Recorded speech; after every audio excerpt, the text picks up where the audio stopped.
বন্ধ করে দাও।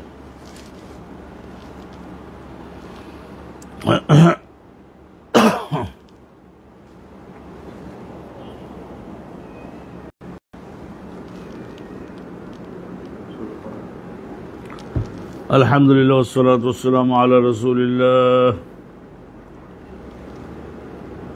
قال الله تعالى ما آتاكم الرسول فخذوه وما نهاكم عنه فانتهوا।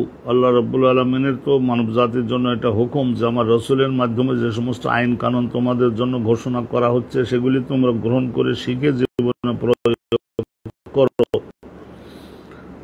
আর যে সমস্ত বিষয়ে তিনি ক্ষতিকারক হিসেবে আধ্যাত্মিক বা জাগতিক বৈষয়িক ক্ষতিকারক হিসেবে বলেন সেগুলো তোমরা বর্জন করো, সেগুলি থেকে বিরত থাকো।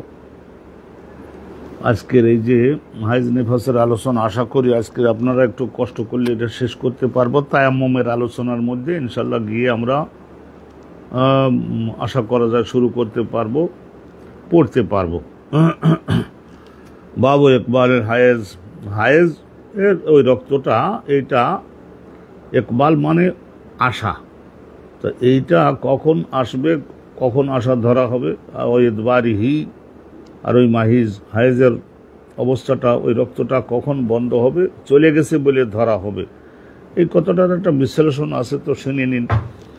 ওয়াকুন্না নেশা আন, ওয়াকুন্না নেশা আন, হযরতে নবী আলাইহিস সালাতু ওয়াস সালামের জমানার একটু পরের জমানায় ওয়াকুন্না নেশা আন, ওখানে মদিনাতে বহু সংখ্যক মহিলা এমন ছিলেন যে ইয়াবা আসনা, ওনারা মেয়েরা বিশেষ করে যাদের বয়স কেবল শুরু হচ্ছে, ইয়াবা আসনা ইলা আয়েশা বেদেরজা, ওনারা পাঠাতেন আয়েশা সিদ্দিকা রাদিয়াল্লাহু তাআলা সিনিয়র মুরব্বী, তো ওনার কাছে পাঠিয়ে দিতেন ওনারা বেদেরজা, কাঠের এবং পিতল কাঁসার একটা পাত্র, ফিহাল কোরসব, তার মধ্যে হয়তো মনে কর সুতা বা তুলার একটা গুচ্ছ, তার মধ্যে ফিহে আসফরা, ওর মধ্যে ওই তুলা এবং সুতার যে একটা গুচ্ছ, তার মধ্যে দেখা গেল যে হলুদ রঙের রক্ত 16 আনা না, কিন্তু হলুদ রঙটা বোঝা যাচ্ছে, সাদা সুতার মধ্যে তুলার মধ্যে তো বোঝা যাবে যদি এইটা লালচের রং না বরং হলুদ রং। ফাতাকুলু, আয়েশা সিদ্দিকা রাদিয়াল্লাহু তাআলা আনহা ওই মহিলাদেরকে, মেয়েদেরকে, বউদেরকে বলতেন, লা তাআজালিনা, তোমরা ব্যস্ত হও কেন, এই 5-7 দিন দেরি করছো, আর না হয় আরো 6 ঘন্টা দেরি করলে তাতে কি হয়ে গেল, এমন একেবারে রক্ত ওই বিশেষ অঙ্গ থেকে যেটা নির্গত হচ্ছে সেইটা তুলা এবং সুতার গুচ্ছর মধ্যে তারপরে যুক্ত করে তারপর আমার কাছে পাঠানোর কি দরকার ছিল, লা তাআজালিনা, ব্যস্ততা করো না, হাত্তা তারাইনা আল কাসাতাল বাইদা, তোমাদেরকে ততক্ষণ পর্যন্ত দেরি করতে হবে যতক্ষণ পর্যন্ত না দেখতে পারো আল কাসাতাল বাইদা তুরিদু বিজালিকা তুহরা মিনাল হায়জা। তাহলে কাসা অর্থ হলো এই যে অনেক সময় শামুক এবং ঝিনুক এগুলো পোড়াইয়ে তারপরে সেইটা গুঁড়া করে চুন বানায় না, ওর মধ্যে পানি দিতে হয়, পানি দিলে এটা চুনের মতো হয়। আমাদের দেশে অনেকেই সেটা পানের সঙ্গে মিশাই একটু খেয়ে থাকেন। আগেকার আমলে তো এগুলো বিল্ডিং তৈরির কাজে, সিমেন্ট যখন আবিষ্কার হয় না তখন তো সাদা চুন, বেদা মানে সাদা আর চুনের মতো, একটু চুন যেটা পানির সঙ্গে মিশানো, ওই রকম সোনা সাদা পানির মতো যখন একেবারে কোনো রকমের লাল তো থাকবেই না, তারপরে হলুদ রংটাও থাকবে না, ওই রকম যখন দেখবা তখনই বুঝবা যে নাও ইউ আর ফ্রি, তুমি এখন মুক্ত হয়ে গেছো ওই অবস্থা থেকে। তুরিদু বিজালিকা, আয়েশা সিদ্দিকা উনি বোঝাতেন এই সাদা চুনের পানি এই কথা বলে বোঝাতেন যে হাইজের থেকে এখন তুমি পবিত্র হয়ে গেছো। তাহলে চিন্তা করেন, হয়তো স্বামী ধৈর্য হারা হয়ে গিয়েছে, কখন পবিত্র হওয়া, তখন দেরজা মানে পাথর বা পিতল কাঁসার বানানো একটা বাটি, সেই বাটির মধ্যে নিয়েছেন ওনারা সুতার একটা গুচ্ছ অথবা তোলার একটা গুচ্ছ তোলা, তার মধ্যে ওই বিশেষ অঙ্গের থেকে যে তরল পানিটা বের হচ্ছে সেইটা, কিন্তু তার মধ্যে এখনো হলুদ রং, সাদার মধ্যে ওটা যুক্ত করে দিলে হলুদ রংটা পরিষ্কার বোঝা যাচ্ছে। হযরতে আম্মাজান আয়েশা সিদ্দিকা বলতেন যে এইটা যখন সাদা চুনের পানির মতো সাদা দেখা যাবে, একেবারে ওর মধ্যে কোনো রকম হলুদ রঙও নাই, লাল রঙও নাই, তাহলে তখন বুঝতে হবে যে বিদায় নেছে, শেষ হয়ে গেছে। ওয়া বালাগা বিনত যায়েদ ইবনে সাবিত, আর মদিনার আর একজন তাবেঈয়া ছিলেন হযরতে যায়েদ বিন সাবিতের বড় মেয়ে, উম্মু সাআদ ওনার নাম, তাহলে জায়েদ বিন সাবেত, জায়েদ বিন সাবেতের বড় মেয়ের কাছে এই সংবাদ পৌঁছলো, আন্না নিসা ইয়াদউনা বিল মাসাবিহ, যে মদিনার এই সমস্ত উঠতি বয়সের বউরা মেয়েরা তারা ইয়াদউনা মানে ইয়াদউনা আনতে বলে, ইয়াতলুবনা আনতে বলে, বাড়ির অন্যান্য লোকদেরকে আনতে বলে। কি আনতে বলে? বিল মাসাবিহে, এই প্রদীপ আনতে বলে, বাতি ল্যাম্প আনতে বলে, ফি জওফিল লাইল, রাতের গভীর রাতের মধ্যে আনতে বলে। ইয়ানজুরনা, তখন ওই আলোর সাহায্যে তারা নিজের শরীরের থেকে যে রক্তটা বাহির হচ্ছিল আগে, হাইজের রক্ত, তো সেইটা তাকাইয়ে তারা দেখেন যে পবিত্র হয়েছে কি হয় নাই। তাইলে এত ব্যস্ততা করা তো শরিয়াতে হুকুম দেয় নাই। ফাকালাত, তখন হযরতে যায়েদ বিন সাবিতের মেয়ে উনিও বলতেন যে মা কানা নিসাউ ইয়াসনানা হাযা, এই রসুল্লাহর জামানায় যেসব মহিলা ছিলেন তারা তো এই ধরনের করতেন না, গভীর রাতে বাতি জ্বালাইয়ে তারপরে ওই সুতা এবং তোলার মধ্যে ওই পানিটা যুক্ত করে তারপরে দেখতেন না, ওনারা দেখতেন না যে এইটা কি হয়েছে কিনা, এইটা এখন হলুদ রং আছে না লাল রং আছে না একেবারে সাদা সুনের পানির মতো সাদা পরিষ্কার হয়েছে। তো এই ধরনের ওনারা করতেন না, ব্যস্ততা করতেন না ওনারা। এই কথা বলে ও আবাতে আলাইহিন্না, তা যে সমস্ত মেয়েরা বউরা এরকম আনতো না আসতো আর এই ধরনের ব্যস্ততা করতো, রাতের মধ্যে বাতি জ্বালাইয়ে তারপরে দেখবার চেষ্টা করতো যে এটা কালারটা এখন কিরকম আছে, তাদের একটু ভালো মন্দ বলে দিলেন, তিরস্কার একটু করে দিলেন, যেরকম ব্যস্ততা করো কেন। তা এইটা হায়েজের রক্ত আসা বন্ধ হওয়ার পরেও আরও 6 ঘন্টা দেখবার হুকুম আছে, আরও 6 ঘন্টা দেখো কোনো ব্যাক করে কিনা, লাল হলুদ ও হলুদ বা লাল রক্ত আবার আসে কিনা। যদি দেখা যায় যে না 6 ঘন্টা গেছে তারপরেও কোনো কিছু আসে নাই, আলহামদুলিল্লাহ, তা এখন হায়েজ চলে গেছে। আর হায়েজ যখন আসে একবাল, তো বোঝা যায় একেবারে মুরগি জবাই করা রক্তের মতো, একেবারে টাটকা রক্তের মতো বের হতে থাকে। আল্লাহ পাক রব্বুল আলামিন এটা তো নারী দেহের সৌন্দর্য বৃদ্ধির জন্য এবং তাদেরকে রোগমুক্ত করবার জন্য এবং তাদের ভেতরের সমস্ত ময়লাকে বের করে দেওয়ার জন্য আল্লাহ পাক রব্বুল আলামিন এই ব্যবস্থাটা করেছেন। নিশ্চয়ই একটা সুন্দর ব্যবস্থা এটা আল খোদা পাক করেছেন, আল্লাহ রব্বুল আলামিন রহমত করুন। এই একখানা হাদিস আমরা শুনলাম, ইকবালুল মাহিজি ওয়া ইদবারিহি, এই হেডিংয়ের মধ্যে আমরা আলহামদুলিল্লাহ এখানে হাদিস শুনি নাই, এটা হেডিংটা আমরা শুনলাম। এখন একখানা হাদিস শুনুন। হাদিসটা হলো আলহামদুলিল্লাহ দলিল, হাদিসখানা হলো দলিল।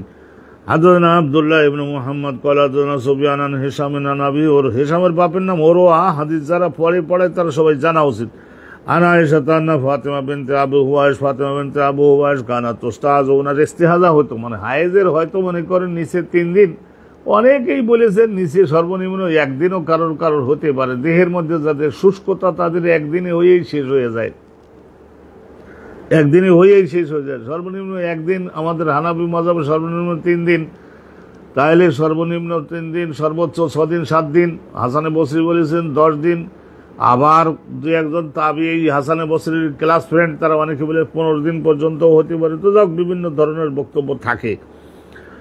কিন্তু এর পরে সারা মাস যদি ওই ধরনের একটু পানসে মানে পানির ভাগও আছে রক্তের ভাগও আছে, এই ধরনের যদি বের হইতেই থাকে তাহলে হায়েজ বলে না, ইস্তেহাজা বলে।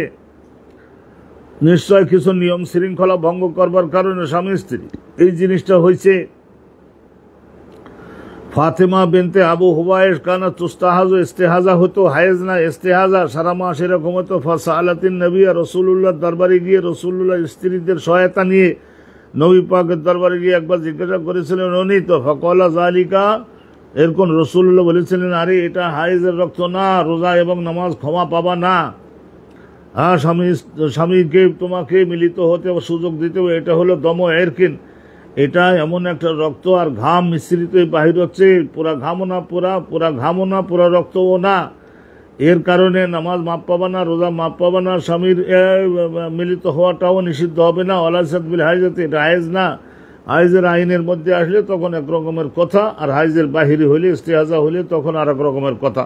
ওয়াজা আকবালাতুল হাইজাতু, হায়েজ যখন আসবে ফাদাইসালাত, তখন তুমি নামাজের থেকে ক্ষমা পাবা, নামাজ পড়া লাগবে না, নামাজ ছেড়ে দেবো। ওয়াজা আদবারাত, আর যখন হায়েজ চলে যাবে ফাগতাসিলি ওয়াসাল্লি, ভালো করে সমান দিয়ে ভালো করে গোসল টোসল করে শরীর পরিষ্কার করে ভালো করে ধুয়ে মুছে নতুন কাপড় পরে নামাজ আদায় করতে হবে। আল্লাহর অধিকারটা দিতে হবে, স্বামীর অধিকারটাও দিতে হবে, এবং আলহামদুলিল্লাহ তুমি নিজেও আল্লাহ তাআলার মেহেরবানি নিজের মনের খোরাকও নিতে পারবা।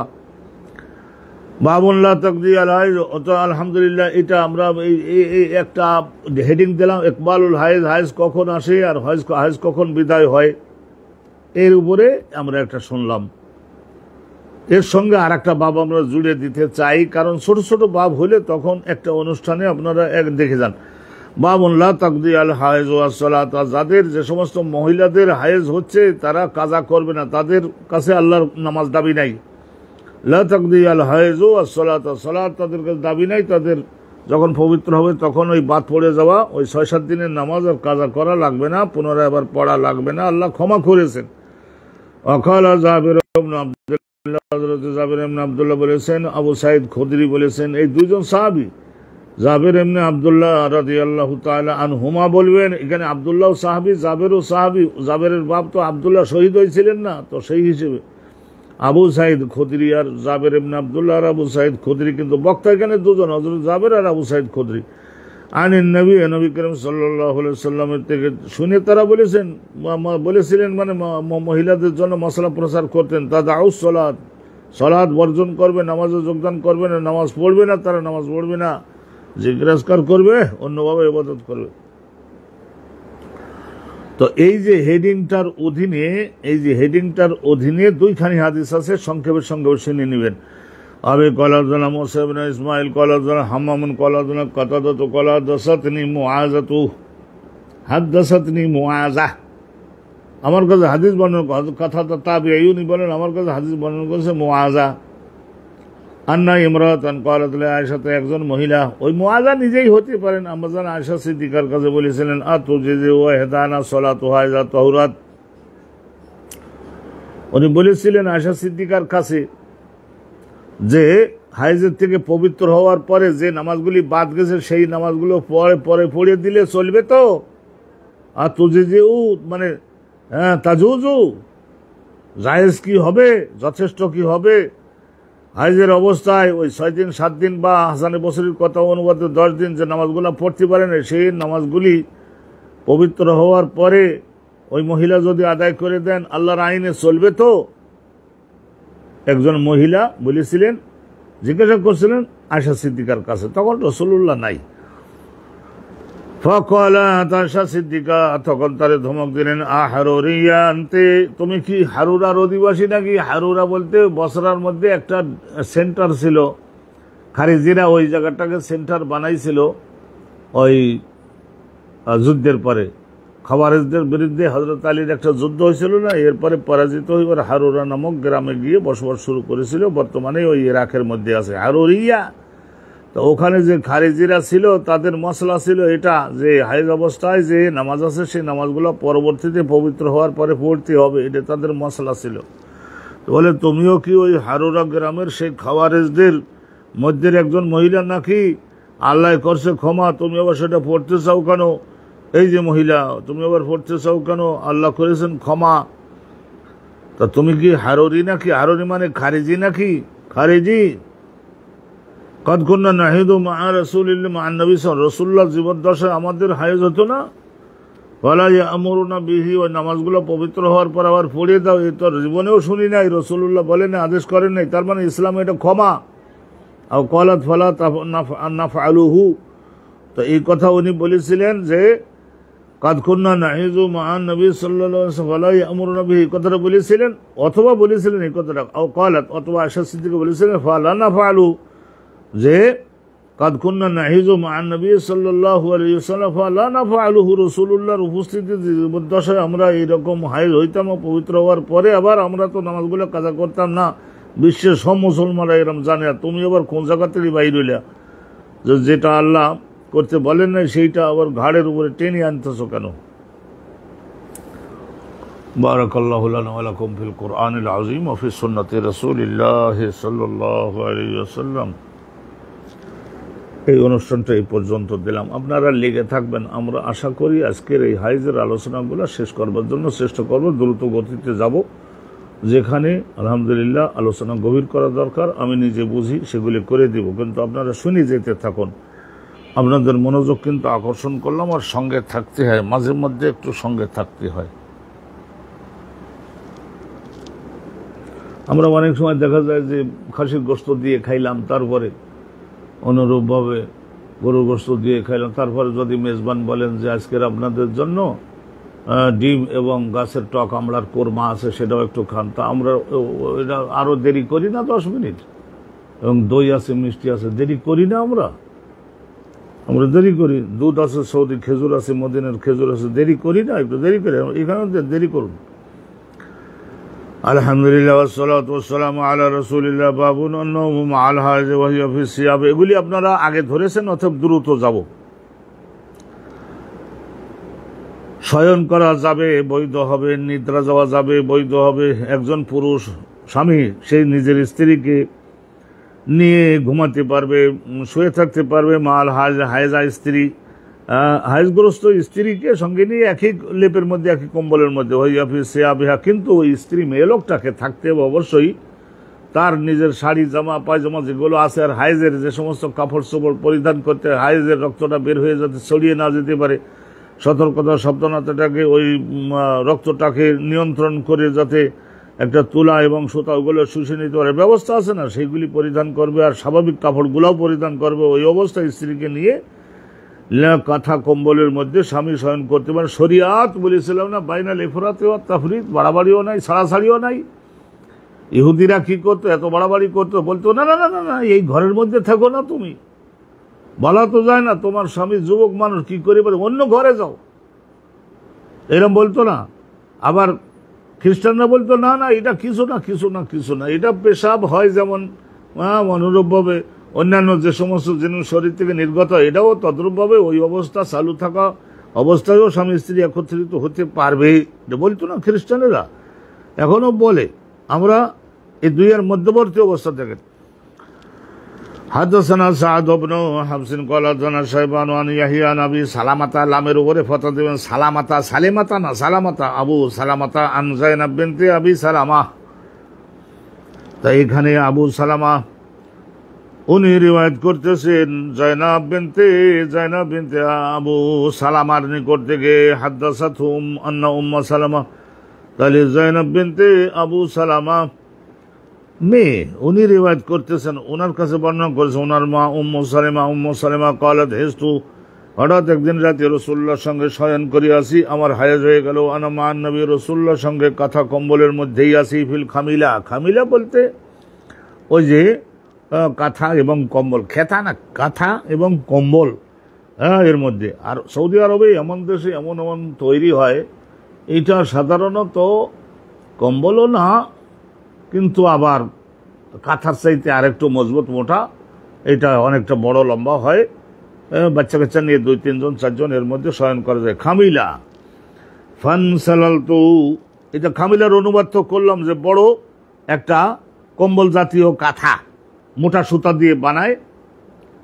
ফানসালালতু, ওই হায়েজ হওয়ার কারণে চুপি চুপে আমি রাসূলুল্লাহর এই কম্বলের মধ্য থেকে বের হলাম। ফানসালালতু, চুপকে, ওনাকে বসতে দিলাম না, ঘুমে ডিস্টার্ব করলাম না। ফাখারাজতু ফানসালালতু, একটু গোপনে আমি উঠে বের হয়ে গেলাম। ফাখারাজতু মিনহা, ওই খামিলার মধ্য থেকে বের হয়ে গেলাম। ওই ফানসালালতু খারাজতু একই অর্থ।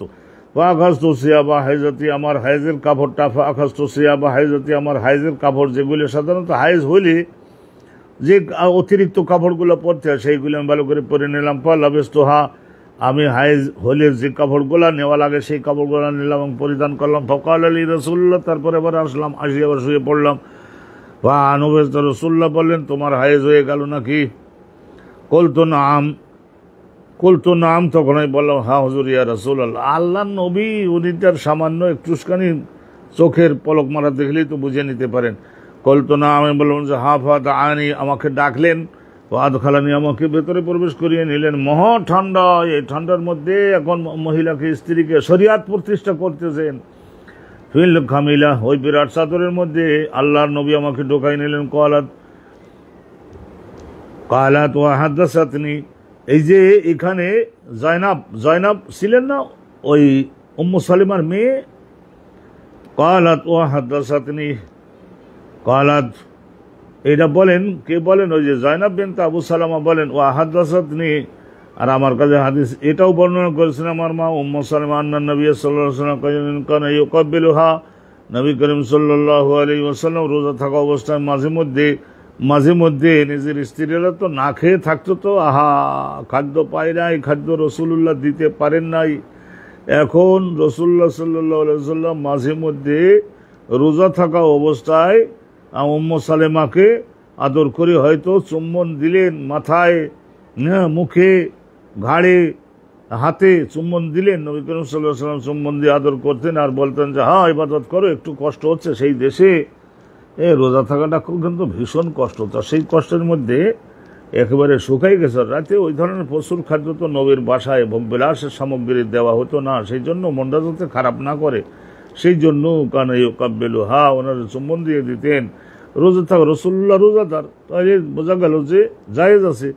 কিন্তু এইটা মনে করে নিন আমাদের বর্তমান যুগে আমাদের যাতে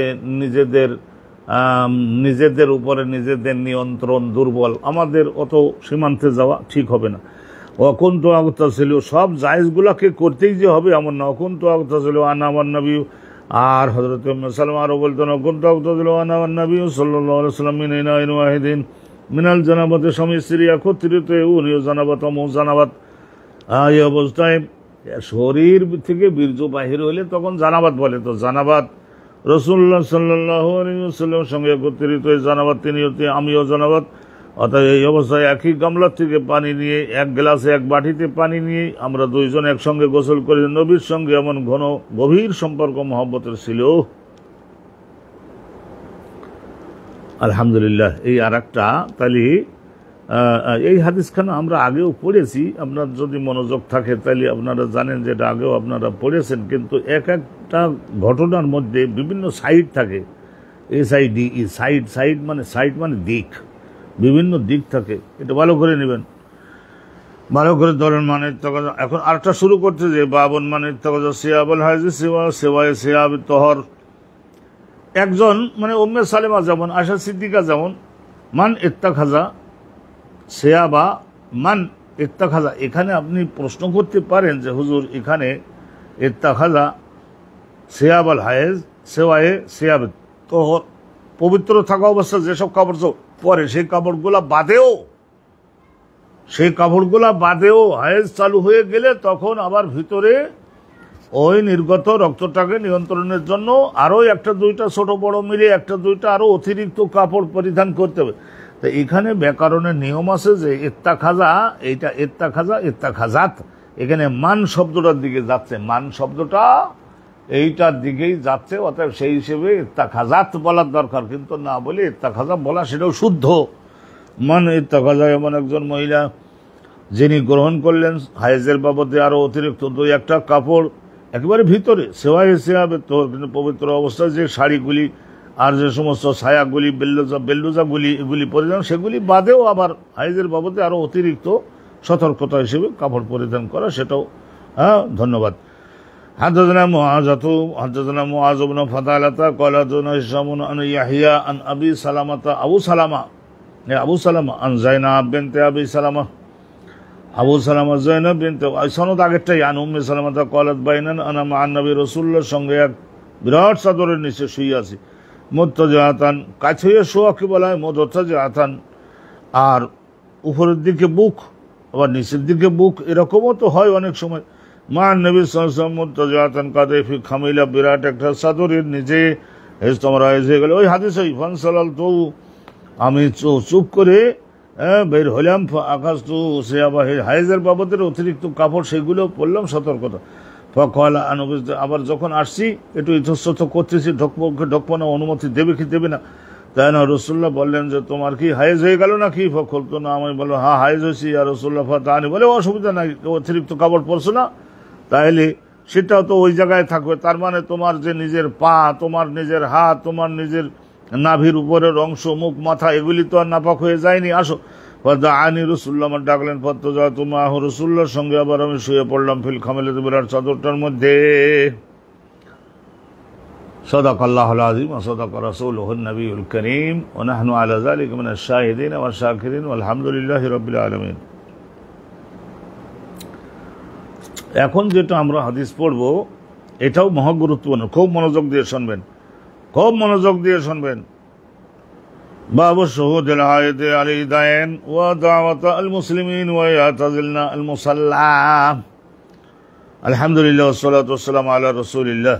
এই বাবের মধ্যে ইমাম বুখারী মসলাটা প্রতিষ্ঠিত করছেন যে শহীদ মানে এখানে হাজির হতে, শারীরিকভাবে হাজির হতে পারবে হায়েজ আলী মহিলা, হায়েজ ওয়ালি মহিলা, মেয়ে, বউ, তারা যাদের হায়েজ হচ্ছে, হায়েজ চালু আছে, তারাও উপস্থিত হতে পারবেন দুই ঈদের নামাজে, দুই ঈদের নামাজে, ঈদুল ফিতরের নামাজে, ঈদুল আজহার নামাজে যোগদান করতে পারবেন। নামাজের মধ্যে যোগদান করবে না, কিন্তু মাঠে ময়দানে হাজির হবেন।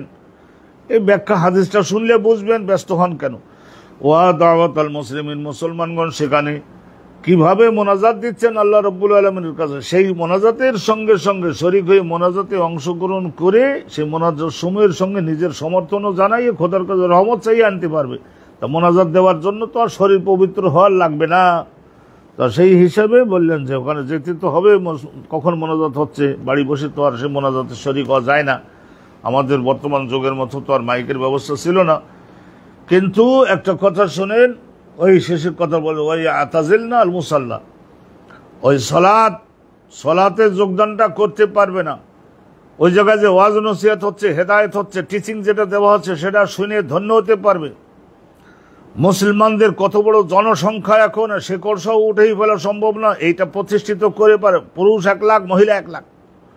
বাপরে বাপ, পারা যাবে না, আর ষড়যন্ত্রের দিকে যাব না। তাইলে মুসলমানদের সংখ্যা যে বিশাল বিরাট হয়ে গেছে, সেইটা প্রতিষ্ঠিত করা, আর কি লেকচার সমূহ হলো সেইটা শোনা, আর মোনাজাতে শরীক হওয়া। নামাজে যোগদান করতে পারবে না, কারণ নামাজে যোগদান করবার জন্য দেহ পবিত্র অশর্ত হায়েজ চালু থাকা অবস্থায় সেই জিনিসটা নাই। আর একটা এখানে অন্য হাদিসে আছে যে নিজের ডোনেশন নিজের হাতে নবী পাক সাল্লাল্লাহু আলাইহি ওয়াসাল্লামের ফান্ডে দিয়ে আসতে পারলে মনের একটা শান্তি আছে না, আমার গহনাটা, আমার টাকাটা রাসূলুল্লাহকে দেখাইয়ে ওনার চাদরে, বিলালের চাদরে দিলাম। অর্থমন্ত্রী ছিলেন না, বিলাল চাদর পেঁচিয়ে ধরেছে, রাসূলুল্লাহ দেখলেন যে হ্যাঁ অমুক মহিলায় দিল, এত টাকা দিল। অনেক সময় বলে স্বামীর কাছে দিয়ে দিলে হয়, স্বামীদেরও সেই জমানায় ছিল অভাব, কথা বুঝতে পারছেন, মাসলা তো জানেই। অর্থাৎ স্বামীর হাতে দিলে ওই যাওয়ার সময় আসার সময় একটা মশলা বের করে হয়তো বলে দিছি আল্লাহর পথে দিছি বলে নিজে হালাল করে কিনা। তো সেই জন্য অনেক সময় স্ত্রীরা বলে যে না, আমার টাকাটা আমি নিজে যেয়ে এতিমখানায় দিয়ে আসবো, রাসূলুল্লাহ তহবিলে দিব, যেতে পারবে। হায়েজ আছে সেই কারণে নামাজে যোগদান করবে না, বাকি সবগুলা করতে পারবে। এটা গেল হেডিং। এখন হাদিস খানা শুনুন, মনোযোগ দিন। হাদাসানা মুহাম্মদ ইবনে সালাম ক্বাল আখবারানা আব্দুল ওয়াহ্হাব আন আইয়ুব আস-সাখতিয়ানি, তারপরে হাফসা ক্বালাত কুন্না নামনাউ আওয়াতিকানা, হযরতে হাফসা থেকে বর্ণিত আছে, ক্বালাত তিনি বলেন কুন্না নামনাউ, আমরা কিছুদিন এমন হয়েছিল যে আমরা বাধা দিতাম, আওয়াতিকানা, আমাদের মধ্যে যারা বিয়ের যোগ্য মেয়ে, বয়স্কা বিয়ের যোগ্য মেয়ে, সুন্দরী হয়ে যায় না ওই সময়, আম যেমন পরিপক্ক হলে, লাল হলে মানুষের চোখে পড়ে, খেজুর লাল হলে, লিচু লাল হলে, আগে থাকে সবুজ, তারপরে লাল হলে, ভালোভাবে পাকলে, হ্যাঁ, অনেক সময় পথে যারা যায় ওই সমস্ত মন্দ লোকের চোখে পড়লে অনেক সময় গাছে উঠবার চেষ্টা তো করে। তা সেই জন্য ওইসব কথা বিবেচনা করে কুন্না নামনাউ আওয়াতিকানা, আমাদের মধ্যে যারা আতেক হয়ে গেছে, মানে যুবতী হয়ে গেছে, পরিপক্ক হয়েছে, এখন তাদের দিকে কেউ যাতে নজর দিতে না পারে, সেই জন্য আমরা একসময় এইসব খেয়াল করে বাধা দিতাম যে যাইও না, ওইভাবে ওই ফাঁকা মাঠে মসজিদে যাইও না। আমি খরচ না, তারা ঘরের থেকে বের হয়ে ঈদুল ফিতরের নামাজে, ঈদুল আজহার নামাজে যাবে না, যাইও না, এরকম বলতাম আমরা। ফাকাদিমাত ইমরাআতুন, তখন এই বসরার লোক, ইনি এই যে হাফসা, তো বসরার লোক, বসরা কুফা ইরাকের লোক। ফাকাদিমাত ইমরাআতুন, তো একজন মহিলা আসলেন। তখনকার আমলে মহিলাদের বিষয়গুলিকে বুঝিয়ে দেওয়ার জন্য মহিলা অফিসার নিযুক্ত করা সমাজ কল্যাণে এইটা শরিয়াত সম্মত আছে, বৈধ আছে। এইটা আপনারা ভালো করে শুনুন, তারপরে না বুঝতে পারবেন মশলাটা আসলে কি, আর আমরা ইসলামটাকে আনলাম কোন জায়গায়। ফাকাদিমাত ইমরাতুন, একজন বিশিষ্ট উচ্চশিক্ষিতা কর্মকর্তা মহিলা আসলেন, মদিনায় থেকে আসলেন। কোথায় আসলেন? এই যে আমাদের এই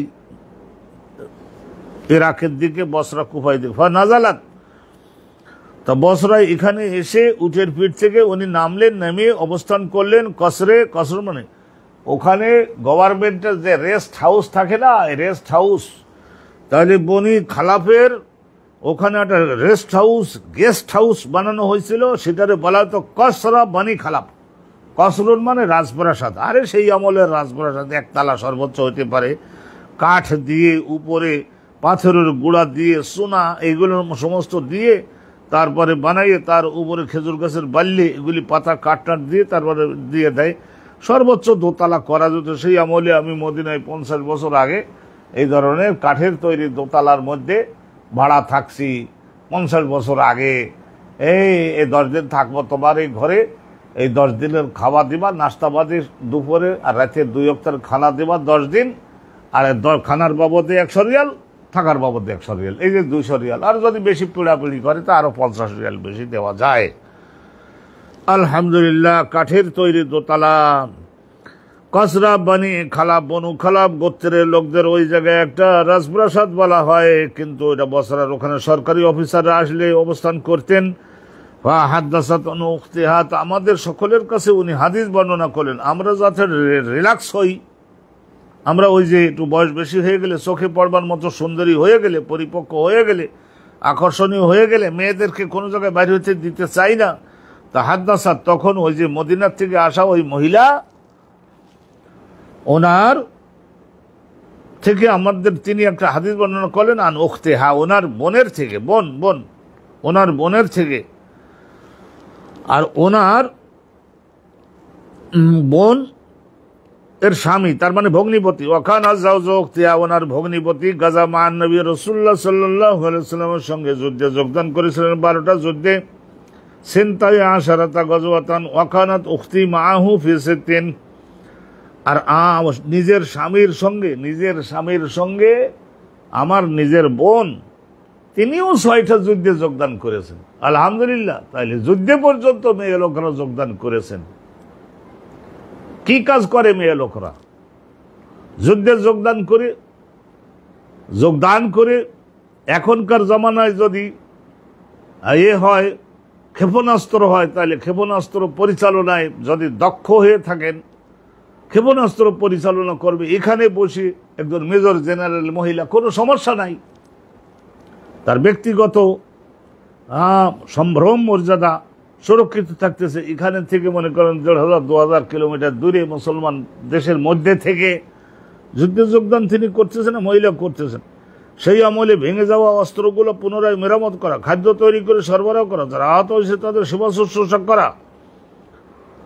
আর অনেক সময় দেখা গেছে বিভিন্ন যুদ্ধে মুসলিম নারীগণ একেবারে একসঙ্গে 10 জন 20 জন মহিলা একত্রিত হয়ে অশ্বারোহী, এমন ট্রেনিং প্রাপ্ত যে তারা আক্রমণ করে কি করেছেন, এই ধরনের মুসলমান এর দুশ্মন 5 জন 6 জন আসছিল, তাদের সবাইকে হত্যা করে ফেলতে সক্ষম হয়েছেন।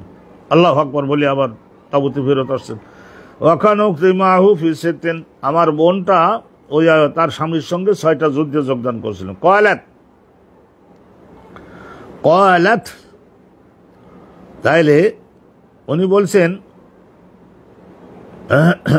কয়ালাত, ওনার বোন বলছেন যে রাসূলুল্লাহর সঙ্গে স্বামীর সঙ্গে হয়ে গেছিলেন। ওনার বোন বলছেন যে ফাকুন্না নুদাবি আল কালমা, যারা আহত হয়েছে তাদের চিকিৎসা, তাদের ঔষধ দেওয়া, ব্যান্ডেজ দেওয়া, সেলাই করা, এগুলো সমস্ত আমরা করতাম। মহিলারা করতে পারে। নাকুম আলাল মারদা, যারা অসুস্থ হয়েছে, 40,000 মিলিটারি, তার মধ্যে 2-1 জন জর্জারি হতে পারে, তাদের একটু ভালো করে খাওয়ানো, পানি টানি দেওয়া, এগুলো সরবরাহ করে করা যেত। নাকুম আলাল মারদা, আমরা অসুস্থ সেবা যত্ন করতাম। ফাসালাত উখতি আন নবী, আমার বোন রাসূলুল্লাহর কাছে একবার জিজ্ঞাসা করেছিলেন স্বয়ং নিজে, স্বামী পাশে দাঁড়ানো, জিজ্ঞাসা করে আলা ইহদানা বাসুন ইয়া রাসূলুল্লাহ সাল্লাল্লাহু আলাইহি ওয়াসাল্লাম, আমাদের কোনো একজন মহিলা তার নিজের মনে করে নিন যে তার নিজের গোটা শরীরের উপর দিয়ে একটা বড় পর্দা ফেলে দেওয়ার, বোরকা এবং বড় চাদর ফেলে দেওয়ার মতো, এর বড় চাদরকে বলে জেলবাব বলে। মাথা, বুক, দেহের পেছনের অংশ, সামনের অংশ ভালো করে ঢেকে এই ধরনের হাঁটু পর্যন্ত যাবে, হ্যাঁ, এই ধরনের জেলবাব মনে করেন নাই একজন মহিলার।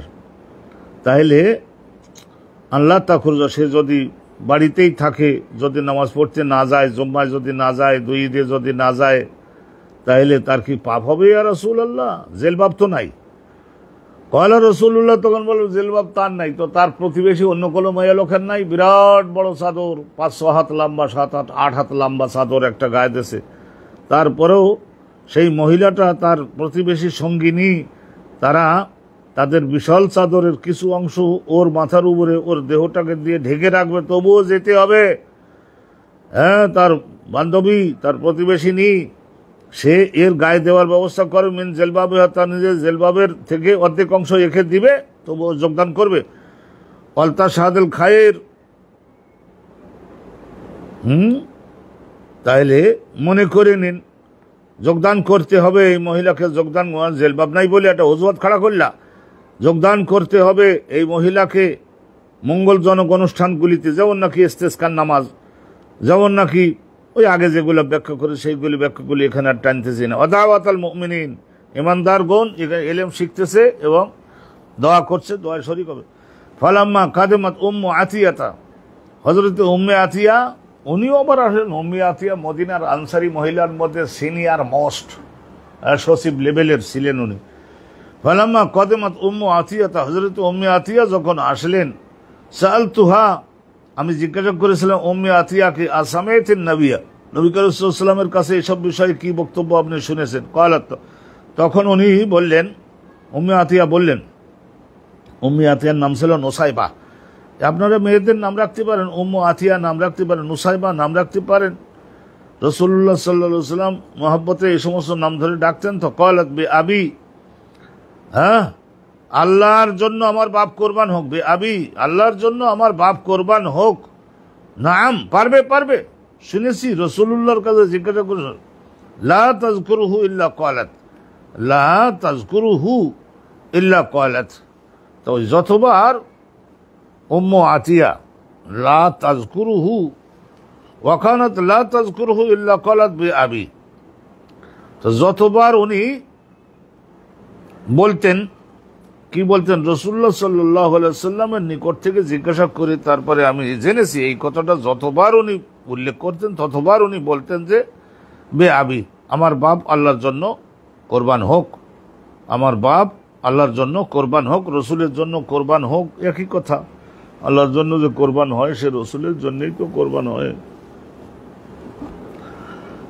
সামিআতুহু, রাসূলুল্লাহর কাছে আমি বলতে শুনেছি, রাসূলুল্লাহ বলেছেন, তাখরুজুল আওয়াতিকু, বিয়ের যোগ্য বা কিছুদিন আগে, 1-2 বছর আগে বিয়ে হয়েছে, মহাসুন্দরী, বাচ্চা কাচ্চা এখনো না হলে তো দেহের মধ্যে সৌন্দর্য আলহামদুলিল্লাহ আল্লাহ রাব্বুল আলামিন দিয়ে দেন। তাখরুজু, এরা বাইরে হবে, নিজেদের তাবুত থেকে বাইরে হবে, বাড়ি থেকে বাইরে হবে। জাওয়াতুল খুদুর, খুদুর খেদরা মানে তাবু, তাবু জাতীয় 5টা খুঁটি দিয়ে আরবের লোকেরা ঘর বাড়ি বানায়, তো মাঝখানে একটা, 4 বাড়ি 4টা, ওইগুলোর সঙ্গে রাসূলুল্লাহ ইসলামের এক্সাম্পল দিয়েছেন না। তাওহীদটা হলো মাঝখানের বড় খুঁটি, আর 4 বাড়ি 4টা খুঁটি, ওই যে নামাজ, রোজা, হজ, যাকাত। জাওয়াতুল খুদুর, তার মানে তাবুর মধ্যে যে সমস্ত মেয়েদের থাকবার কথা, বিয়ের যোগ্য হয়েছে, কদিন আগে মাত্র বিয়ে হয়েছে, বেশি সুন্দরী হওয়ার কারণে শাশুড়িরা, বাড়ির গার্জিয়ানরা বাইরে হতে দেয় না এই সমস্ত মহিলারা। আর আওয়াতেক, আওয়াতেক মানে অল্প একটু লালচে হয়ে উঠতেছে যাদের দেহ, তাদের সবাইকে বাইরে হতে হবে। আল হইয়া, যেমন কি যে সমস্ত মহিলাদের হায়েজ চালু হয়ে গেছে তাদেরকেও বের হতে হবে। ওই যে নামাজে যোগদান করবে না, বাকি মঙ্গল যেগুলো বিতরণ হচ্ছে সেগুলি তারা সকলে নিয়ে আসতে পারবে। ওয়ালিয়া সাদনাল খায়ের, মঙ্গলজনক অনুষ্ঠান যেগুলি, এলিম শেখানোর অনুষ্ঠান, ইস্তেসকা নামাজের অনুষ্ঠান, এগুলি, প্রার্থনা, এগুলি সমস্ততে যোগদান করো। নিজের ডোনেশনটা নিজে দেবে। দাওয়াতাল মুসলিম মুমিনিন, তাআতাজুল হুইয়াজুল মুসাল্লা, আরো নামাজে যোগদান করবে না, নামাজে যোগদান করা থেকে বিরত থাকবে। ক্বালাত হাফসা, তো হযরত হাফসা বলেন, ফাকুলতু আল হুইয়াজ, তো এই কথা শুনে আমি উম্মে আতিয়ার কাছে জিজ্ঞাসা করেছিলাম যে হায়েজ আলী মেয়ে লোকরাও? ফাকালাত, তখন এই পাল্টা উত্তরে উনি বললেন যে আরে হায়েজ আলী মেয়ের লোকরা যাইতে পারবে না। ফাকালাত আলাইসাত তাশহাদু আরাফা ওয়া কাজা ওয়া কাজা, যাদের হায়েজ চালু আছে তারা আরাফার মাঠে, হজের মধ্যে মুজদালিফার মাঠে, আরাফার মাঠে, মিনার মাঠে শয়তানের বিরুদ্ধে পাথর মারার কাজে, অনুরূপভাবে মাথার ওই সমস্ত সব ইবাদতে তারা যোগদান করতে পারে না, শুধু কাবা ঘরের তওয়াফটা করতে পারে না। কারণ রাসূলুল্লাহ বলেছেন আত-তাওয়াফু বিল বাইতি সালাত, কাবা ঘরের তওয়াফ করাটা এটা নামাজ, অতএব এইটাতে যোগদান করতে গেলে শরীর পবিত্র হওয়া লাগবে। আলহামদুলিল্লাহ রাব্বিল আলামিন। আমরা সুন্দরভাবে শুনলাম, অনুষ্ঠানটা আমরা এখানে শেষ করছি। আমরা একটু খণ্ড খণ্ড করে দেই আপনাদের সকলের জন্য, যাতে আমাদেরকে আবার নেটে প্রচার করতে সুবিধা হয়। এই অনুষ্ঠানগুলি আপনারা যারা ফেসবুকে এখন দেখতেছেন, পরবর্তীতে যদি কোনো জায়গায় অস্পষ্টতা থাকে তাহলে নেটের মধ্যেও আমাদের এই অনুষ্ঠানটা খুঁজলে আপনারা দেখে নিতে পারবেন। আলহামদুলিল্লাহ ওয়াসসালাতু ওয়াসসালামু আলা রাসূলিল্লাহ। নতুন একটা সংবাদ, নতুন একটা জিনিস এখানে আপনাদেরকে দেওয়া হচ্ছে। আল্লাহ পাক রব্বুল আলামিন রহমত করুন। আলহামদুলিল্লাহ ওয়াসসালাতু ওয়াসসালামু আলা রাসূলিল্লাহ। হাজাত বিশারিন সালাসা হিয়াজ, কোন একজন মহিলা যদি মাসে 3 বার হায়েজ হয়, হতে পারে কোন মহিলার এমন হতেও পারে, সেইটার শরীয়তের হুকুম কি? এজা হাজাত ফিশারিন, 1 মাসের মধ্যে সালাসা হিয়াজেন 3 বার হায়েজ হচ্ছে, এটা রোগ না, ইস্তেহাজা না, এটা হলো হায়েজ। সেই রক্তটা একবারে মুরগি জবাই করে দিলে যেমন ওইরকম টাটকা রক্ত বাহির হয়। সালাসা হিয়াজ, 3 হায়েজ হচ্ছে 1 মাসের মধ্যে, তাইলে শরীয়তের কি হুকুম? 3 বার নামাজ ক্ষমা পাবে, 3 বার নামাজ ক্ষমা পাবে। ওই যে কয়দিন চালু থাকবে সেই কয়দিনের রোজাও তার রাখার কড়াকড়ি নাই, কারণ রক্ত বের হয়ে গেলে শরীর দুর্বল হয়ে যাচ্ছে। এখন শরীরকে সবল রাখতে গেলে খাদ্য দিতে হবে, রোজা রাখা লাগবে না, আর নামাজ আদায় করা লাগবে না। রক্ত বাইর হতেই আছে, হাইজের রক্ত, তাইলে কিভাবে সে পবিত্র হবে, কিভাবে নামাজ যোগদান করবে? ওমা ইউসাদ্দাকু আন-নিসাউ ফিল মাহিজ, ওমা ইউসাদ্দাকু, আর কতটুকু সত্য বলে বিশ্বাস করা যাবে? আন-নিসাউ, মেয়ে লোকদের বক্তব্য, ফিল হায়েজ, হায়েজের বিষয়ে, ওয়াল হামাল, আর গর্ভের সন্তান এসেছে কি আসে নাই এই বিষয়ে, আর হায়েজের বিষয়ে, আর গর্ভের সন্তান আসছে কি আসছে না এই সমস্ত বিষয়ে, এই সমস্ত বিষয়ে এই মেয়ে লোকদের কথায় আস্থা রাখা যাবে কিনা, সিদ্ধান্ত তাদের কথার উপরে ভিত্তি করে সিদ্ধান্ত দেওয়া যাবে কিনা। এই যে ফিমা ইউমকিনু মিনাল হায়েজ, এই ইউমকিনু মানে সম্ভাব্য। তো হায়েজ যে 3 বার করে হচ্ছে, যে এইটা যে বলল, এইটার সম্ভাবনা, এইসব বিষয়ে মেয়ে লোকদের কথা, ওই সমস্ত জমানায় মেয়ে লোকদের কথায় বিশ্বাস করা ছাড়া তো কোনো উপায় নাই। বর্তমান জমানায় হয়তো টেস্টের অনেক ব্যবস্থা হয়েছে, তো শুধু টেস্টার কয়জনের বা টেস্ট করা যায়, কোরআন হাদিসের আইনটাই হলো আইন। এই পল্লীগ্রামে কয়জন মহিলাই বা পারে, সুযোগ সুবিধা করি মহিলার মধ্য থেকে, তো মহিলাদের কথার উপরে ভিত্তি করে কি করা যেতে পারবে, সিদ্ধান্ত দেওয়া যেতে পারবে। লিকাউলিল্লাহি তাআলা, আল্লাহ রাব্বুল আলামিন কোরআন শরীফ বলেছেন, আর বলেছেন কি মেয়ে লোকদের কথায় আস্থা রাখতে হবে, ওইভাবে সিদ্ধান্ত নিতে হবে। মেয়ে লোকরা, তারা যারা আল্লাহর উপরে ভরসা করে, তারা তো মিথ্যা বলবে না। ওয়ালা ইয়াহিল্লু লাহুন্না, এই মেয়ে লোকদের জন্য হালাল হবে না, শরীয়ত সম্মত হবে না, বরং হারাম হবে, কবিরা গুনাহ হবে। আইয়াকতুমনা মা খালাকাল্লাহু বিআরহামিহিন্না, কোনো একজন স্বামীর সঙ্গে বিয়ে হয়েছিল, তার সঙ্গে একত্রিত হয়েছে, এখন তার একত্রিত হওয়ার কারণে এই সমস্ত মহিলাদের রেহেমের মধ্যে আল্লাহ রাব্বুল আলামিন যদি কোনো সন্তান তৈরি করে দিয়ে থাকেন, যদি সে গর্ভবতী হয়ে থাকে, তাহলে সে যেন জিনিসটা আশপাশের কর্তৃপক্ষ তাদের সকলকে জানিয়ে দেয় যে এটা অমুকের রক্তে হয়েছে, এখন আমার গর্ভের সন্তান আছে, এখন আরেকজনের সঙ্গে আমাকে বিবাহ দেওয়া যাবে না। যদিও আগের স্বামী তালাক দিয়ে চলে গেছে, তবু কারণ তার বীর্য থেকে আমার গর্ভের মধ্যে সন্তান তৈরি হয়ে গেছে, এইটা আল্লাহ বলছেন লা ইয়াহিল্লু, হালাল হবে না মেয়ে লোকদের জন্য গোপন করে রাখা। মানে না, আমি ফ্রি আছি, এই কথা বলে তার নতুন একজন স্বামীর সঙ্গে বিবাহ দিয়ে দিল গার্জিয়ানরা, আর সে অনুরূপভাবে এখন জমি ফ্রি আছে মনে করে সেখানে বীজ বপন করলো, আর দেখা গেল যে 8 মাসের মাথায় গিয়ে সন্তান হয়ে গেল, 7.5 মাস 8 মাসের মাথায় গিয়ে সন্তান হয়ে গেল। এখন সন্তানটা পূর্ব স্বামীর সন্তান, রক্তের সন্তান যদি হয়ে থাকে, তাহলে একে জমি দেওয়া, ভিটা দেওয়া, বিবাহ শাদী দেওয়া, লেখাপড়া শেখানো, খাবার দেওয়া, সব কিছু ওই আগের যে পুরুষটার রক্তে হয়েছে এই সন্তানটা, তার উপরে ফরজ। কিন্তু সেই মহা বোঝাটা এই মহিলা চাপিয়ে দিল কার উপরে? পরবর্তী একজন স্বামীর উপরে। হায় হায় হায় হায়, এই মহিলার এখন আখেরাতে জাহান্নামে যাওয়া ছাড়া তার আর কোনো উপায় নাই। কারণ একজনের বোঝা আর একজনের ঘাড়ে চাপিয়ে দিয়েছে। মনে করে নিন এই পুরুষের সঙ্গে মিলিত হয়ে পরবর্তীতে তার হালাল রক্তে আরো 2 জন হলো, তাহলে মনে করেন আগের সন্তানটা, প্রথম ছেলেটা, এটা তো হলো পূর্বের আরেকজন পুরুষের। তাহলে কি হলো, 30 বিঘা জমি, 30 বিঘা জমির মধ্যে যদি ওই প্রথম সন্তানটা না আসতো তাহলে এরা পেত 15 বিঘা 15 বিঘা 30 বিঘা।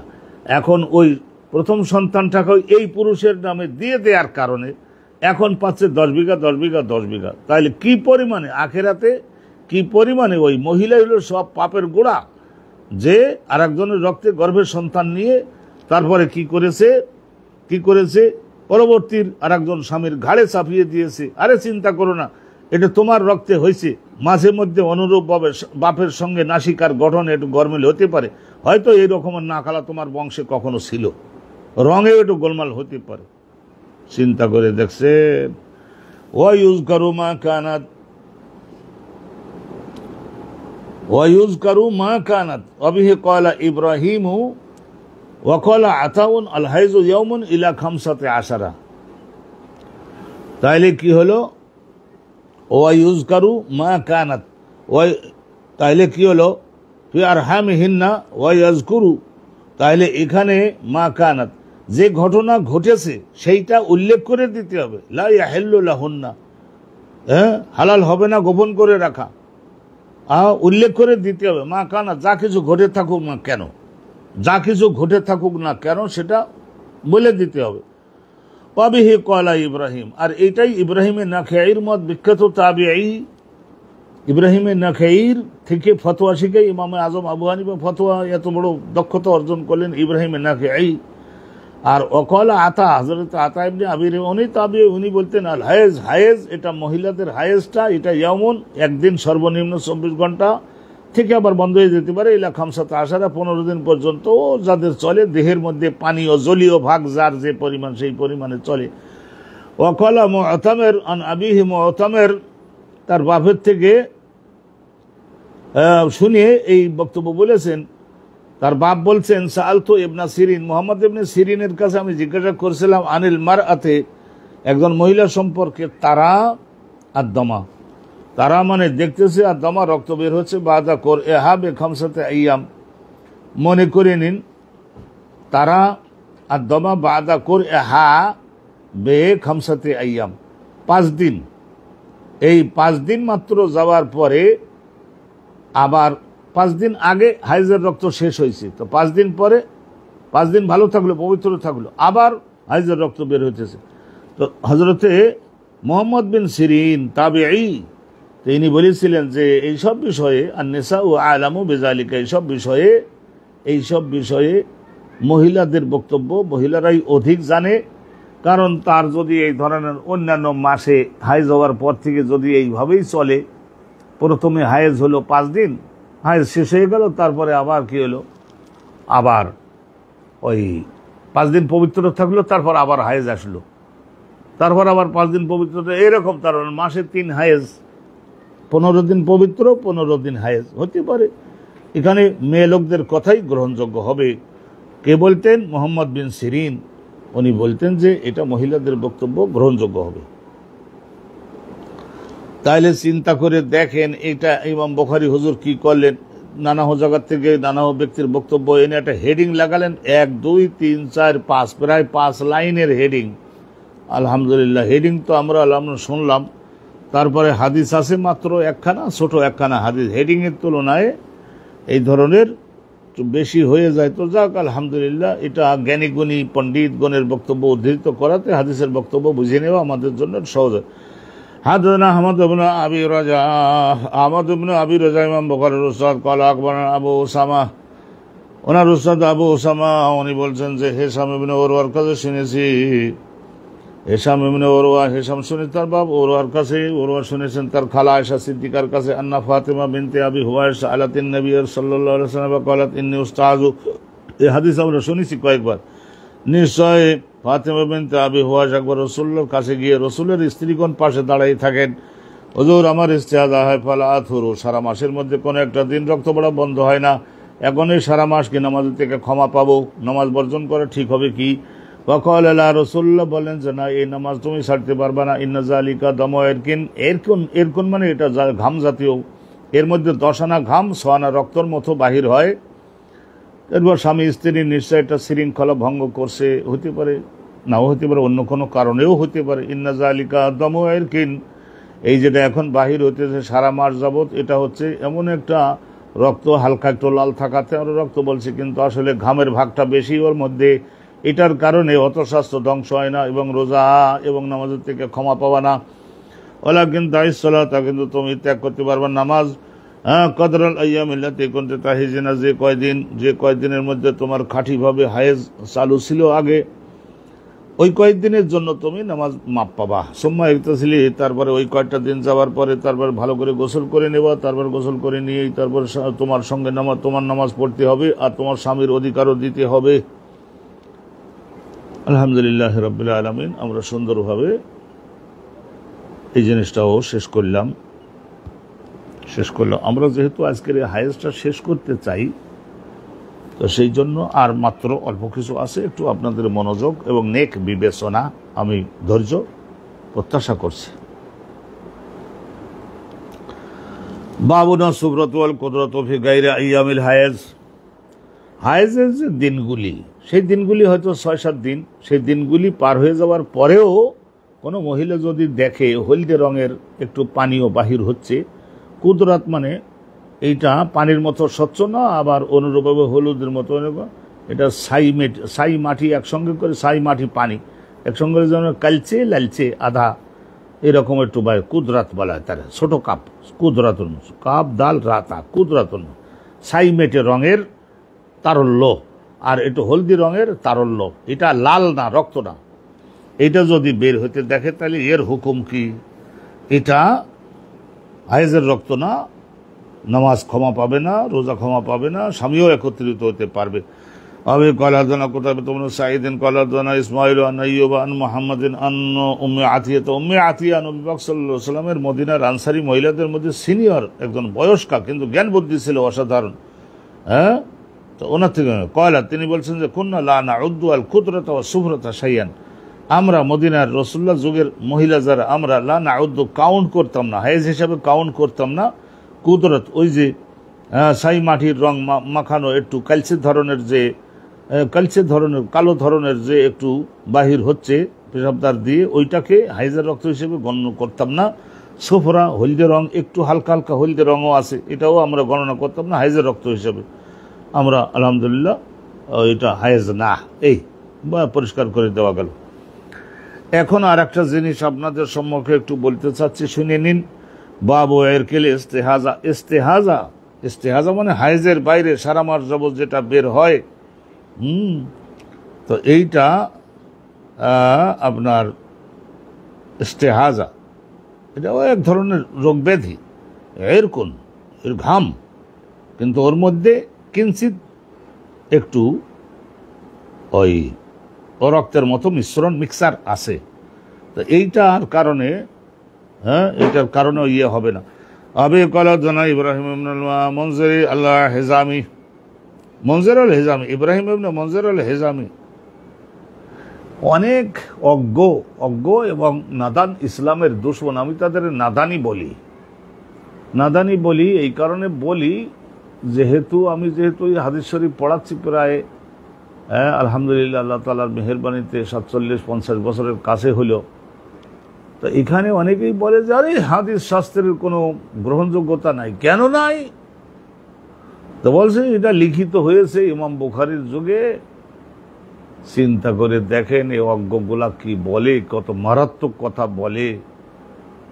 মুসলমানগণের ধৈর্য শক্তি আছে, মুসলমান যারা ইমানদার তারা আল্লাহর আইন মান্য করে চলে, অন্যথায় এইসব অভিযোগ যারা উত্থাপন করে তাদের কবেই কোথায় পাঠিয়ে দেয়া হতো, বলে ফেরেশতাদের জগতে চলে যাও, এই পৃথিবীতে থাকবার দরকার নাই। কিন্তু আমরা মুসলমানেরা আল্লাহ রাব্বুল আলামিনের নির্দেশ, অনুমতি অনুমোদন বাদে কোনো একটা পদক্ষেপ, একটা কদম তো আমরা ফেলতে পারবো না, তাহলে আখিরাতে আমাদের জীবনে জাহান্নামে যাব। ইমাম বুখারী রাহমাতুল্লাহি আলাইহি উনি হিজরি 194-তে জন্মগ্রহণ করে 296, চিন্তা করে দেখেন। তার উস্তাদ যারা, তাদের 2 জন 3 জন 4 জন পর্যন্ত আমি অনুসন্ধান করে দেখেছি, তাদের প্রত্যেকের কাছে হাদিসগুলি লিখিত অবস্থায় ছিল। তাদের প্রত্যেকের কাছে হাদিসগুলি লিখিত অবস্থায় ছিল।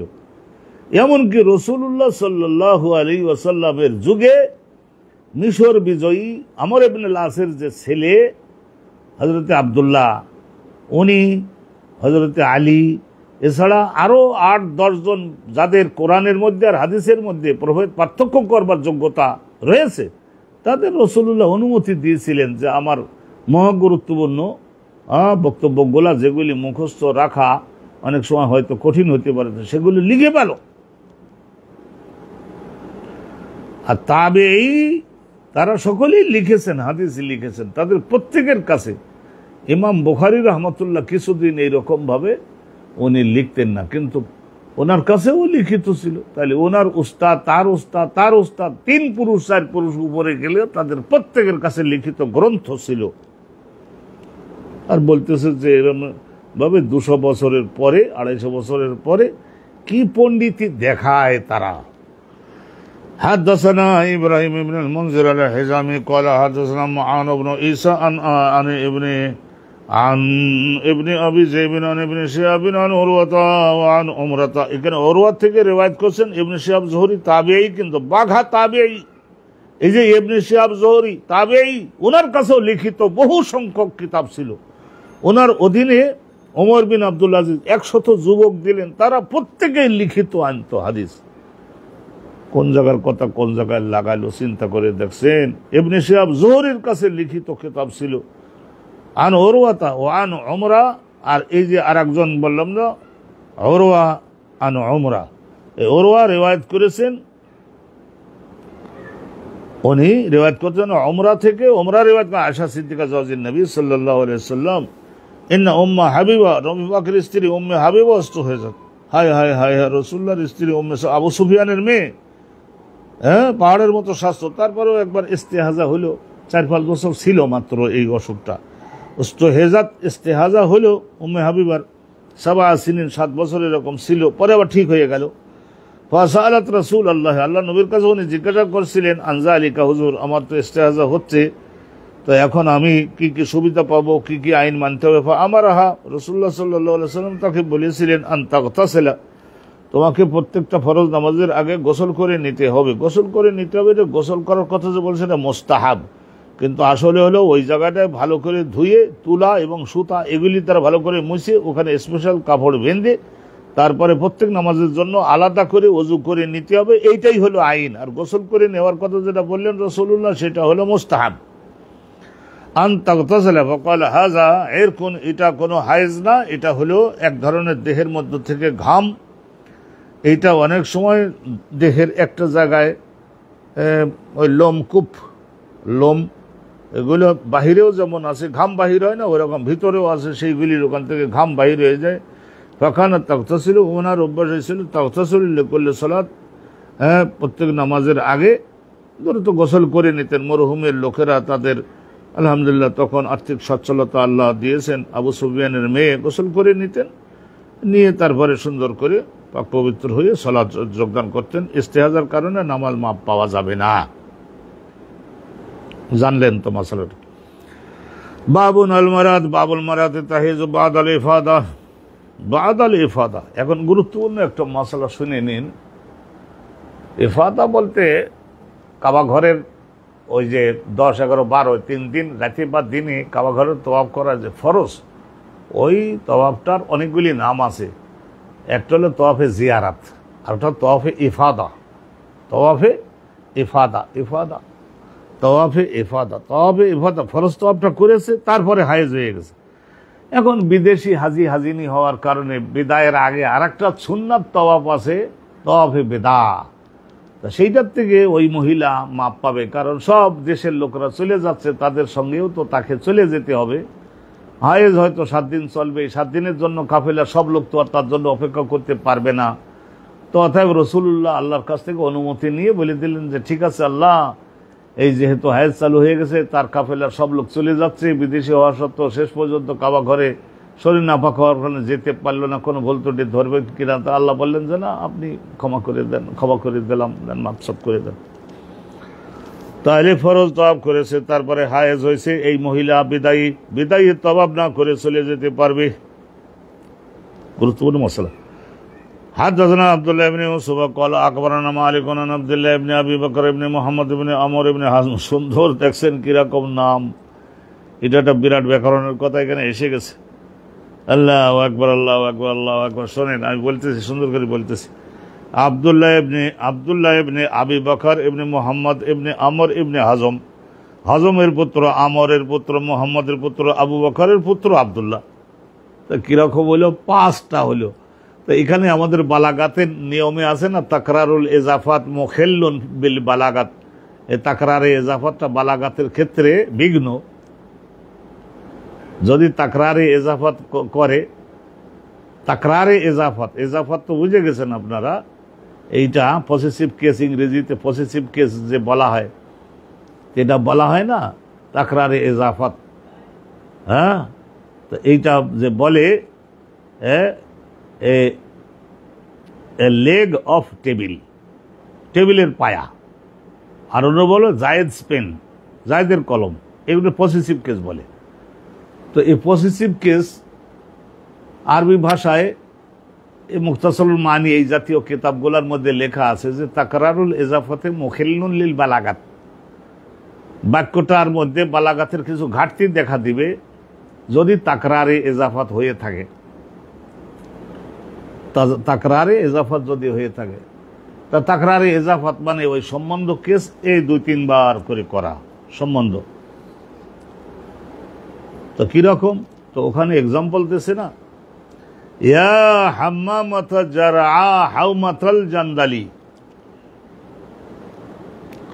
ইয়া হাম্মামাতা জারআ হাওমাতাল জান্দালি, জান্দালের হাওমাতের জারআর কবুতর আসজাই, তুমি মধুর কণ্ঠে ডেকে যাও।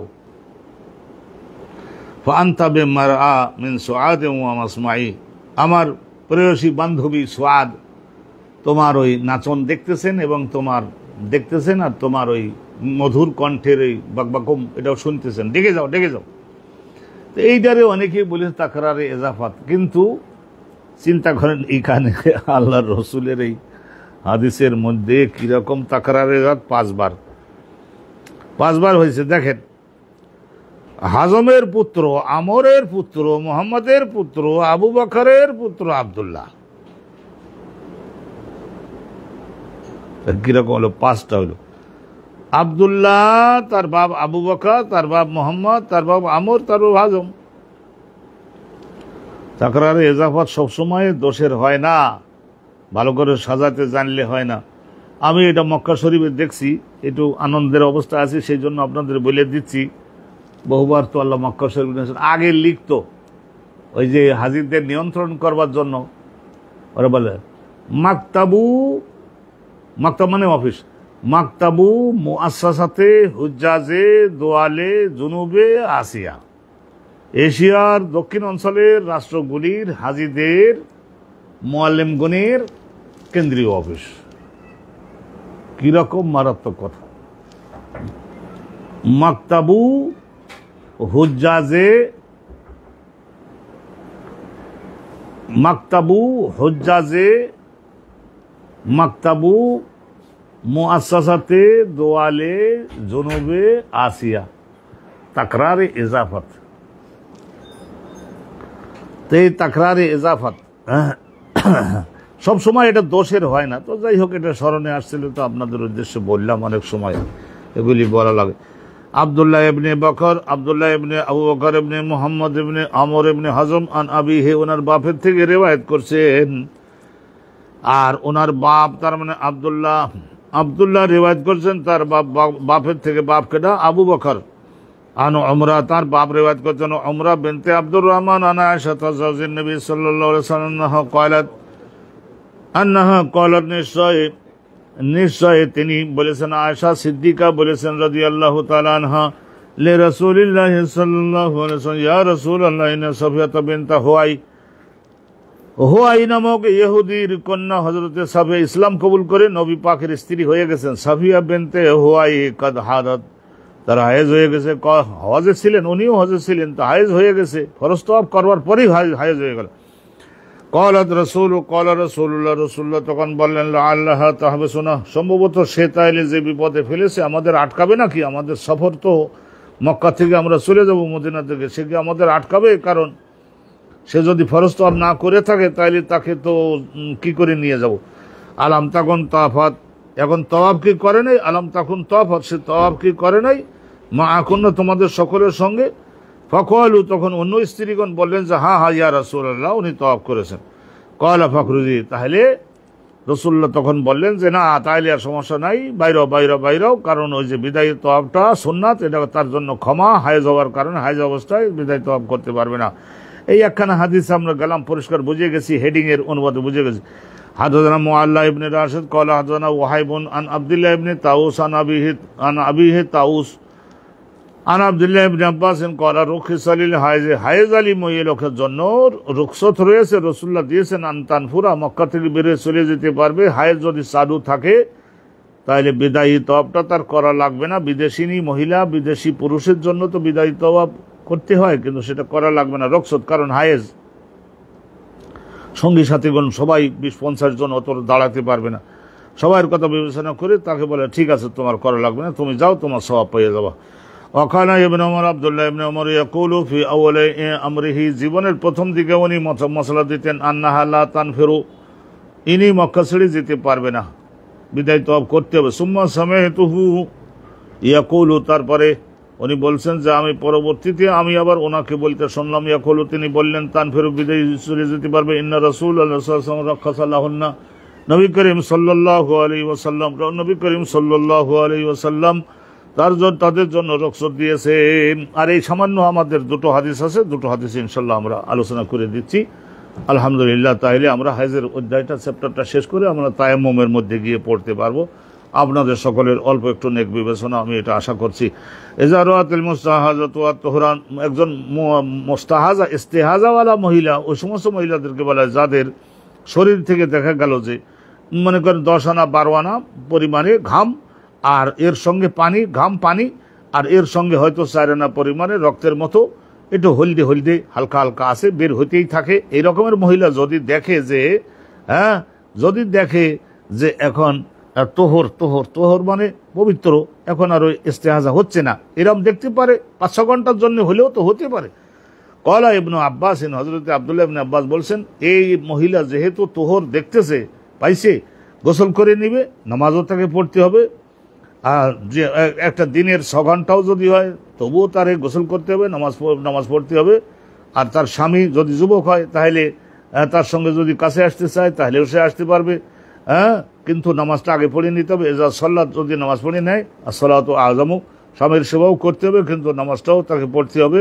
এই সালাতটা, আল্লাহর অধিকারটা হলো নিশ্চয় গুরুত্বপূর্ণ স্বামীর অধিকারের তুলনায়। এই একটা হাদিস আপনারা না হেডিং শুনলেন, আর এই একখানা হাদিস। হাদাসানা আহমদ ইবনে ইউসুফ ক্বালা হাদাসানা যুহাইর ক্বালা হাদাসানা হিশাম ইবনে উরওয়া আন আয়েশা ক্বালাত ক্বালা নবী সাল্লাল্লাহু আলাইহি ওয়াসাল্লাম ইযা আকবালাতিল হাইজাতু, হায়েজ যখন আসে, শুরু হয়, ওই হায়েজের রক্ত, মাসিক রক্ত যখন ছোট্ট বাচ্চা মোরগ মুরগি জবাই করলে যেন টাটকা রক্ত, এরকম রক্ত হঠাৎ পড়া শুরু করে দেয়। ফাদাইস সালাত, এখন ওই মহিলার এখন আর নামাজে যোগদান করার অনুমতি নাই, নামাজ তার ক্ষমা। এই ধরনের 6-7 দিন, হাসান বসরি বলছে 10 দিন, আবার আরেকজন তাবিঈ বলছেন না, হযরত আতা বলেছেন না, এটা 15 দিন পর্যন্ত হতে পারে। তো আলহামদুলিল্লাহ, যদি এটা তাবিঈ বক্তব্য, তো আমরা তো ওইগুলোই অনুসরণ করতে বাধ্য, তাহলে নামাজ ক্ষমা পাবে।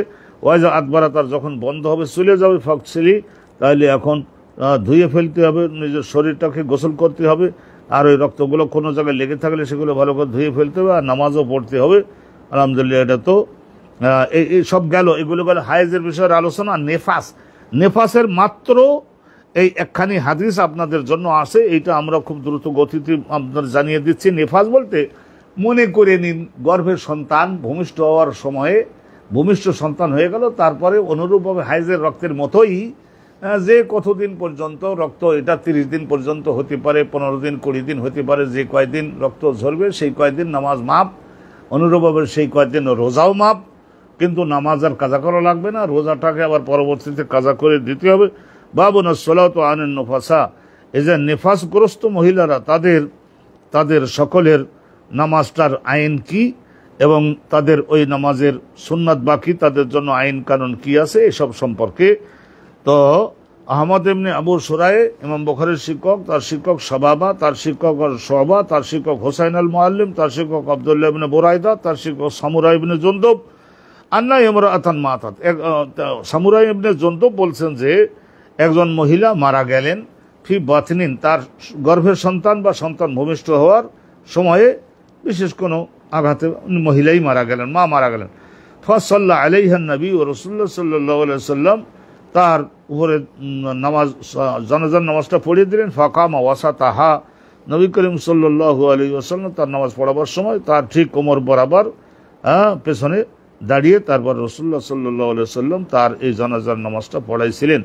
তাইলে নেফাসে যদি কোনো মহিলা মারা শহীদের মউত হয়, তাহলে তাদের জন্য আইন হলো এই যে তাদের জানাজার নামাজ পড়াতে হবে, তো হবেই, কিন্তু ইমাম কোন জায়গায় বরাবর দাঁড়াবে সেটাও আমরা জানতে পারলাম। আর ওই হায়েজের ওই রক্তক্ষরণের কারণে যেমন নাকি নামাজ ক্ষমা, নেফাসের ওখানেও নামাজ ক্ষমা। অনুরূপভাবে নবী করিম সাল্লাল্লাহু আলাইহি ওয়াসাল্লামের শেষ হাদিসটা কিন্তু এসে গেছে, মনোযোগ দেন, এখানে কোনো হেডিং নাই, একখানা হাদিস আছে। হাদাসানা হাসান ইবনে মুদরিক ক্বালা হাদাসানা ইয়াহইয়া ইবনে হাম্মাদ ক্বালা আকবারানা আবু আওয়ানা মিন কিতাবিহি। এই যে দেখুন, আমি যে কথাটা বলতেছিলাম, অনেক এই ধরনের অভিজ্ঞতাবিহীন, অনেকটা অংশে অজ্ঞতা নিয়ে ইসলামের ক্ষতি সাধন করবার জন্য যারা বলে যে 200 বছরের পরে হাদিস সংরক্ষিত হয়েছে, 300 বছর পরে হাদিস সংরক্ষিত হয়েছে, লিখিত হয়েছে, এর কোনো গ্রহণযোগ্যতা নাই। এরা বলেন যে এই যে দেখেন, এখানে ইমাম বুখারীর শিক্ষক হাসান ইবনে মুদরিক, তার শিক্ষক ইয়াহিয়া ইবনে হাম্মাদ, তার শিক্ষক হচ্ছেন কেটা আবু আওয়ানা। তা আবু আওয়ানা তিনি যে সমস্ত হাদিসগুলো শুনেছিলেন, প্রত্যেকটা হাদিস তার কাছে লিখিত গ্রন্থবদ্ধ ছিল। 3 পুরুষ উপরে গেলে মিন কিতাবিক, বই থেকে থেকে উনি হাদিসখানা বর্ণনা করেছিলেন ইয়াহিয়া ইবনে হাম্মাদের সামনে। ক্বালা আকবারানা, তিনি বলছেন যে আমাদের কাছে হাদিস বর্ণনা করেছিলেন সুলাইমান আশ-শাইবানি, তার শিক্ষক আব্দুল্লাহ ইবনে শাদ্দাদ। আব্দুল্লাহ ইবনে শাদ্দাদ ক্বালা, আব্দুল্লাহ ইবনে শাদ্দাদ বলেন সামিতু খালাতি, আমি আমার খালা হযরতে মাইমুনা, রাসূলের স্ত্রী হযরত মাইমুনাকে বলতে শুনেছি। নিশ্চয়, তাইলে এখানে আব্দুল্লাহ ইবনে শাদ্দাদের সঙ্গে হযরতে মাইমুনার অন্যান্য বন্টনের বিয়ে হয়েছিল তাদের বাবার সঙ্গে। আলহামদুলিল্লাহ, আন্নাহা কানাত তাকুনু হায়জান, তা এই যে মাইমুনা ইনি হায়েজগ্রস্ত হতেন মাঝে মধ্যে। লা তুসাল্লি, তখন নামাজ ক্ষমা ছিল।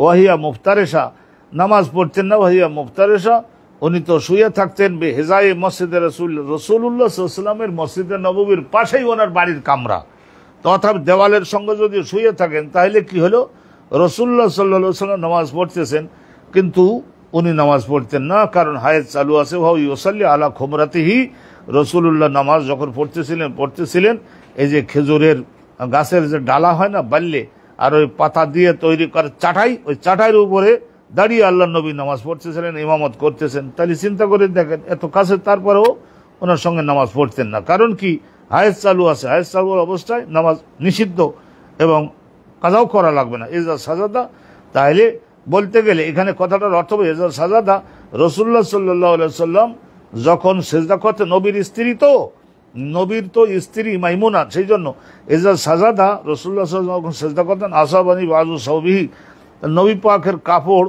চাদর টাদর থাকলে একটু এখানে যাই হাত খানেক দূরে যেয়ে তা দেখা গেল যে হযরতে মাইমুনার গায়ে লাগতেছে, তারপরেও তো নামাজ উনি পড়তেন না। এত কাছে রাসূলুল্লাহ সাল্লাল্লাহু আলাইহি ওয়াসাল্লামের এত কাছে থেকে নামাজ পড়তেন না, কারণ কি, হায়েজ চালু আছে। আলহামদুলিল্লাহ, আল্লাহ পাক রব্বুল আলামিনের লাখো কোটি শুকর যে তিনি তৌফিক দিলেন আমাদের সকলকে। আমরা মোটামুটি হাদিসের ব্যাখ্যা কিয়ামত পর্যন্ত সকলেই দিবেন, কিন্তু দিয়ে কেউ দাবি করতে পারবেন না যে আমি সুন্দর, সবচাইতে বেশি সুন্দর করে দিয়েছি, শেষ হয়ে গেছে। আলহামদুলিল্লাহ রাব্বিল আলামিন, আজকে আমরা এই সুসম্পন্ন করছি। আল্লাহ তাআলা দয়া করে ক্ষমা ও মার্জনা করে কবুল করে নিন। এই যে কিতাবুত তায়াম্মুম, তায়াম্মুমের বিষয়ে মাত্র 2টা সাফা আছে, ওই 2টা সাফা আমরা পড়লি তারপর আমরা সালাতের মধ্যে গিয়ে পড়তে পারবো। বারাকাল্লাহু লানা ওয়া লাকুম ফিল কুরআনিল আযীম ওয়া ফি সুন্নতি রাসূলিল্লাহ। আজকের পর্যন্তই। আসসালামু আলাইকুম ওয়া রাহমাতুল্লাহি ওয়া বারাকাতুহু।